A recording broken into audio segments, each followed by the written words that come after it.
Hello guys, तो चलिए आज आपको मैं पास्ट कंटिन्यूअस टेंस पढ़ाने वाला हूँ। वीडियो बहुत ही अच्छा होने वाला है, बहुत ही इंटरेस्टिंग होने वाला है।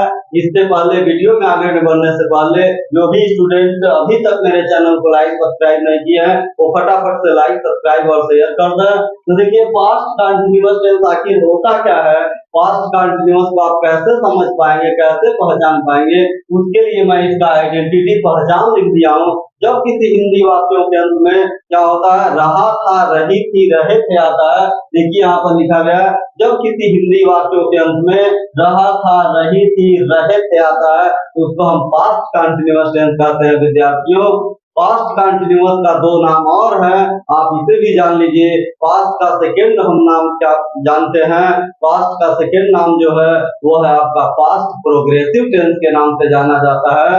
यानी पास्ट कंटिन्यूअस को अगले नाम से किस नाम से जानते हैं, पास्ट प्रोग्रेसिव टेंस। और पास्ट कंटिन्यूअस का तीसरा नाम जो है उसे हम पास्ट इम्परफेक्ट टेंस भी कहते हैं। अब देखिए स्टूडेंट, इसको मैं फार्मूला के माध्यम से बता दूं, पास्ट कंटिन्यूअस टेंस के वाक्यों का अनुवाद आप कैसे कर पाएंगे। तो देखिए पहले क्या हो जाएगा, सब्जेक्ट, इसके बाद आप लिखेंगे वर्ब अकॉर्डिंग टू सब्जेक्ट, यानी सब्जेक्ट के हिसाब से। अगर सब्जेक्ट आपका सिंगुलर होगा तो आप लिखेंगे वर्ब, अगर प्लूरल होगा तो आप लिखेंगे वर्ब। तो देखिए वाज वर्ब हो गया। अब देखिए वर्ब का फर्स्ट फॉर्म होगा, इसमें आईएनजी आ जाएगा, उसके बाद आप ऑब्जेक्ट लिखेंगे, इसके बाद क्या लिखेंगे, एडवर्ब, और उसके बाद फ्रेज लिखेंगे। तो इस प्रकार से देखिए स्टूडेंट, यहाँ पर यह पास्ट कंटिन्यूअस का मैं पहचान लिख दिया हूँ, फार्मूला लिख दिया हूँ। एग्जाम्पल के माध्यम से आपको मैं बता दूं कि किस प्रकार से आप पास्ट कंटिन्यूअस के वाक्यों को सही तरीके से बना पाएंगे। तो देखिए मैं बता देता हूँ इसको, जैसे इसका एग्जाम्पल आप देख लीजिए, वह सुबह में टहल रहा था, वह सुबह में टहल रहा था। देखिए स्टूडेंट, यह जो सेंटेंस लिखा गया है इसके अंत में क्या आया, रहा था, इसलिए यह वाक्य किस टेंस का है, पास्ट कंटिन्यूअस टेंस का है। आप किस प्रकार से इसका अनुवाद कर पाएंगे, तो इसका फार्मूला लिखा हुआ है, तो फार्मूले के हिसाब से बढ़िए। वो सब्जेक्ट आपका हो गया वह को लिखते ही, यानी जब भी सब्जेक्ट मिल जाए, मैं हर एक वीडियो में बताया हूँ टेंस वाले वीडियो में कि आप क्या करिए, सब्जेक्ट के मिलते ही वाक्य के लास्ट में चले जाइए। तो देखिए यहाँ पर आया रहा था, तो इसमें आ गया था, तो था के लिए आप लिखेंगे वर्ब।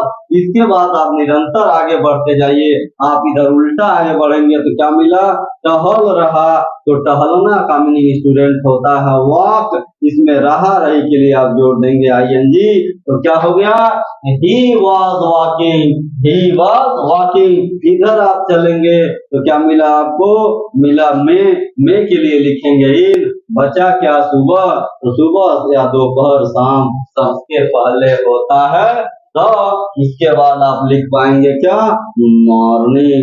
तो स्टूडेंट देखिए इस प्रकार से मैं बता दिया कि पास्ट कंटिन्यूअस का पहचान क्या होता है, फार्मूला क्या होता है, और ऐसे वाक्यों को आप धुआं धुआं तरीके से किस प्रकार से बना पाएंगे।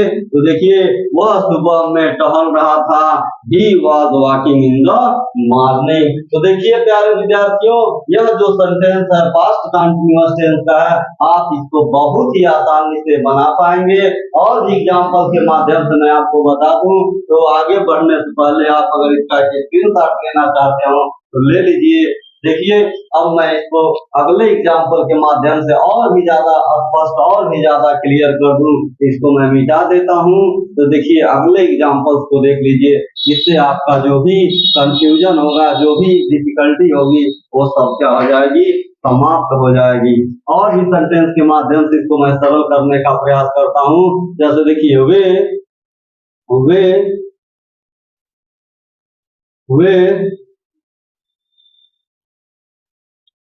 उन दिनों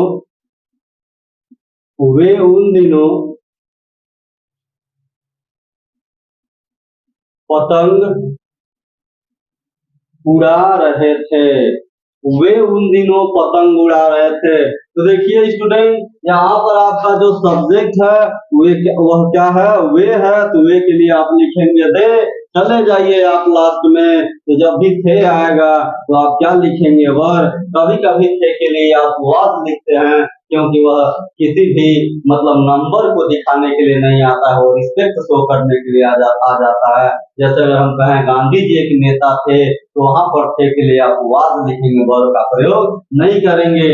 थे के लिए हम तभी वर का प्रयोग करते हैं स्टूडेंट, जब वह प्लूरल सब्जेक्ट को बताता है, प्लूरल नंबर के प्रोनाउन या नाउन को बताता है, तो वहां पर हम वर का प्रयोग करते हैं। तो देखिए दे वर, बचा क्या, उड़ा रहे, उड़ाना का मीनिंग होता है फ्लाई, इसमें हो जाएगा ing, तो आप क्या लिख पाएंगे, फ्लाइंग। तो दे वर फ्लाइंग, अब क्या उड़ा रहे थे, पतंग उड़ा रहे थे, तो आप लिखेंगे काइट।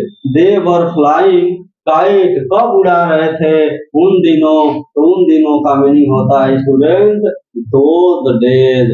आप क्या लिख पाएंगे उन दिनों के लिए, दोज डेज। तो देखिए कितना ही सरल है पास्ट कंटिन्यूअस टेंस के वाक्यों का अनुवाद करना। और भी एक आध एग्जाम्पल आप देख लीजिए। अगला एग्जाम्पल है अपने वह अपने पाठ को याद कर रहा था। वह अपने पाठ को याद कर रहा था कह लीजिए, या ऐसे कहिए वह अपना पाठ याद कर रहा था। तो देखिए इसके लिए हो जाएगा ही, इसके बाद आप लिख पाएंगे वाज, क्योंकि अंत में आएंगे तो आपको था मिला, और ही जो है वो सिंगुलर प्रोनाउन है, इस प्रकार से आप वाज लिखेंगे। बचा क्या, याद कर रहा, याद करना का मीनिंग स्टूडेंट होता है लर्न, इसमें आप लिखेंगे ing, तो हो जाएगा लर्निंग। तो ही वाज लर्निंग, अब क्या याद कर रहा था, अपने पाठ को, तो अपने का मीनिंग हो जाएगा स्टूडेंट हिज, और पाठ का स्पेलिंग हो जाएगा लेसन। तो इस प्रकार से वह अपने पाठ को याद कर रहा था, या वह अपना पाठ याद कर रहा था, आप इसको किस प्रकार से लिख पाएंगे, he was learning his lesson. तो स्टूडेंट देखिए पास्ट कंटिन्यूअस टेंस बहुत इजी होता है, इसमें किसी प्रकार का कोई सस्पिशन, कोई दुविधा पालने की कोई आवश्यकता नहीं है। अगर आप इसके निगेटिव में जाएंगे तो बस वाज वर के बाद क्या हो जाएगा, नॉट हो जाएगा। तो अगला एग्जांपल जो है वो मैं निगेटिव सेंटेंस से बताने वाला हूँ। तो देखिए इसको मैं मिटा देता हूँ, और निगेटिव सेंटेंस को देख लीजिए, पास्ट कंटिन्यूअस के निगेटिव सेंटेंस को आप किस प्रकार से बना पाएंगे। तो देखिए मैं बता दूं, जैसे कि तुम एक प्रश्न नहीं पढ़ रहे थे, तुम एक प्रश्न नहीं पढ़ रहे थे, तो क्या हो जाएगा, हो जाएगा यू वर नॉट।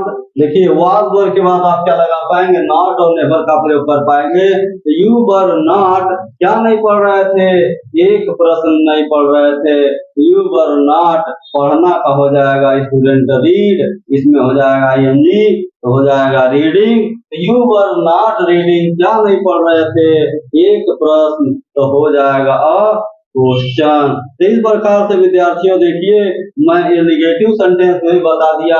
अगर आपको इंट्रोगेटिव सेंटेंस के भी एग्जांपल्स को देखना है तो मैं इसको मिटा देता हूँ और आपको मैं बता देता हूँ। तो देखिए निगेटिव सेंटेंस में जब भी नहीं आएगा तो आप नॉट का प्रयोग करेंगे, जब कभी नहीं आएगा तो आप नेवर का प्रयोग करेंगे। तो देखिए तुम एक प्रश्न नहीं पढ़ रहे थे, you were not reading a question. इस प्रकार से हो गया निगेटिव सेंटेंस का।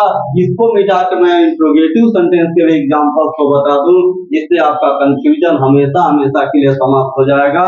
तो देख लीजिए, एक मैं बता देता हूँ यस नो टाइप का एग्जांपल, और दूसरा बता देता हूँ डब्ल्यू एस टाइप का एग्जांपल। यस नो टाइप का एग्जांपल से आप क्या समझते हैं, जब हिंदी में वाक्य किससे शुरू होगा, क्या से, उसी को हम यस नो टाइप क्वेश्चन कहते हैं। तो देखिए पहला जो वाक्य आपका होगा यस नो टाइप का होगा, जैसे क्या, क्या वह कमरे में, क्या वह कमरे में सो रहा था, क्या वह कमरे में सो रहा था। अब देखिए स्टूडेंट, यह जो वाक्य है इसका बनावट जो है, देखिए शुरू है आपका क्या से और लास्ट में क्या आया है, रहा था, रही थी, रहे थे में से रहा था आ गया है, इसलिए पास्ट कंटिन्यूअस टेंस का वाक्य है। तो आप क्या कर पाएंगे, कोई भी टेंस हो, ठीक है, तो किसी भी टेंस का अगर आपका क्या से रिलेटेड वाक्य का अनुवाद बनाना है तो आप उस टेंस की हेल्पिंग वर्ब को बस अकॉर्डिंग टू सब्जेक्ट बस क्या कर दीजिए, बाहर कर दीजिए, पहले कर दीजिए, मतलब उन्हीं से शुरू होगा। यहाँ पर आप क्या के लिए व्हाट का प्रयोग नहीं करेंगे। तो देखिए इस टेंस की सहायक क्रिया क्या थी, वाज और वर्ब थी। तो यहाँ पर आप क्या लिख पाएंगे, वाज लिख पाएंगे। क्यों, क्योंकि यहाँ पर आपका सब्जेक्ट वह है, वह के लिए होगा ही, तो ही के अनुसार आप लिख पाएंगे वाज। तो वाज ही। अब आप जैसे सब्जेक्ट मिला वैसे लास्ट में जाइए, तो क्या कर रहा था, सो रहा था। तो सोना का मीनिंग स्टूडेंट होता है स्लीप, और रहा रही के लिए आप लगा देंगे आईएनजी। तो वाज ही स्लीपिंग, अब कहाँ सो रहा था, कमरे में सो रहा था, तो वाज ही स्लीपिंग, बचा क्या, इन, उसके बाद आप लिख लेंगे द रूम। तो इस प्रकार से देखिए स्टूडेंट, यह मैं यस नो टाइप क्वेश्चन यानी क्या से वाक्य जब शुरू रहता है तो ऐसे वाक्य का भी मैं पास्ट कंटिन्यूअस में आप अनुवाद किस तरीके से बना पाएंगे, मैं इसको भी बता दिया। और बीच वाले को देख लीजिए, मतलब जब यस नो टाइप यानी क्या से वाक्य शुरू नहीं होता है, जब क्या कब कैसे वाक्य के बीच में आते हैं, तो उसको आप कैसे कर पाएंगे। इसको देखिए, जैसे तुम अपने भाई को क्यों डांट रहे थे, तुम अपने भाई को क्यों डांट रहे थे। अब देखिए स्टूडेंट, यहाँ पर वाक्य तो क्या से शुरू नहीं है, तो आप क्या करेंगे, आप जो क्वेश्चन वर्ड है जब क्या कब कैसे बीच में आ जाता है तो उन्हीं को हम डब्ल्यू एस टाइप कहते हैं। और डब्ल्यू एस टाइप में क्या होता है, क्वेश्चन वर्ड को हम कहाँ ले जाते हैं, पहले ले जाते हैं, उसके बाद वाज वर्ड का प्रयोग करते हैं। तो देखिए मैं क्वेश्चन वर्ड यहाँ पर क्या है, क्यों है, तो क्यों के लिए आप लिखेंगे वाई, और यहाँ पर देखिए सब्जेक्ट यू है, तो यू के अनुसार हो जाएगा वर, क्योंकि वाई के बाद आपको वाज वर्ड लिखना पड़ेगा। अकॉर्डिंग टू सब्जेक्ट जब बढ़ेंगे तो सब्जेक्ट देख लीजिए यहाँ पर यू है, और लास्ट में भी आप देख लीजिए आया यहाँ पर थे, तो आप यहाँ पर क्या लिख पाएंगे, वर लिख पाएंगे। आप सब्जेक्ट लिखिए, सब्जेक्ट इसका क्या है, तुम, तो तुम का हो जाएगा यू। इधर बढ़िए, निरंतर इधर बढ़िए, तो देखिए इसको मैं बाहर निकाल दिया हूँ, तो लास्ट में आप देखेंगे तो लास्ट में डांटना आया है, तो डांटना का मीनिंग होता है स्कॉल्ड, इसमें आईएनजी लगाएंगे तो हो जाएगा स्कॉल्डिंग। तो क्या हुआ, व्हाई वर यू स्कॉल्डिंग, किसको डांट रहे थे, अपने भाई को डांट रहे थे, तो अपने का मीनिंग हो जाएगा यू के अनुसार योर, और भाई का मीनिंग हो जाएगा यहाँ पर ब्रदर। तो इस प्रकार से देखिए student, why were you scolding your brother, तुम अपने भाई को क्यों डांट रहे थे, यह पास्ट कंटिन्यूअस में डब्ल्यू एस टाइप का वाक्य है, यानी जब प्रश्नवाचक शब्द वाक्य के बीच में आते हैं तो ऐसे वाक्य को हम डब्ल्यू एस टाइप क्वेश्चन कहते हैं। तो देखिए बहुत ही सटीक तरीके से मैं आपको समझाने का कोशिश किया हूँ कि किस प्रकार से पास्ट कंटिन्यूअस के वाक्यों को आप बना पाएंगे। तो इस वीडियो में इतना ही, धन्यवाद।